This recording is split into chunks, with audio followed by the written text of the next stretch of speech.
حدیث نمبر 492 حضرت ابو ہریرہ رضی اللہ تعالیٰ عنہ سے مروی ہے کہ رسول اکرم صلی اللہ علیہ وسلم قبرستان میں تشریف لائے تو آپ نے فرمایا السلام علیکم دار قوم مؤمنین وَإِنَّا إِنشَاءَ اللَّهِ بِكُمْ لَاحِقُونَ، اے مومنین کے گھر والو تم پر سلامتی ہو، انشاءاللہ ہم بھی تم سے ملنے والے ہیں۔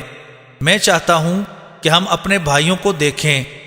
صحابہ کرام نے عرض کیا یا رسول اللہ صلی اللہ علیہ وسلم کیا ہم آپ کے بھائی نہیں ہیں؟ آپ صلی اللہ علیہ وسلم فرمایا تم میرے اصحاب یعنی ساتھی ہو اور میرے بھائی وہ ہیں جو ابھی تک نہیں آئے۔ انہوں نے عرض کیا آپ اپنی امت کے ان لوگوں کو کیسے پہچانیں گے جو ابھی تک نہیں آئے؟ آپ صلی اللہ علیہ وسلم نے فرمایا مجھے بتاؤ، اگر کسی شخص کے گھوڑے سفید چہروں اور سفید ٹانگوں والے ہوں اور وہ سیاہ گھوڑوں میں مل جائیں تو کیا وہ اپنے گھوڑوں کو نہیں پہچانے گا؟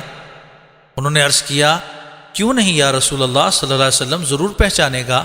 آپ نے فرمایا وہ اس طرح آئیں گے کہ ان کے چہرے وضو سے چمک رہے ہوں گے اور سفید ہوں گے اور میں حوض پر ان سے پہلے موجود ہوں گا۔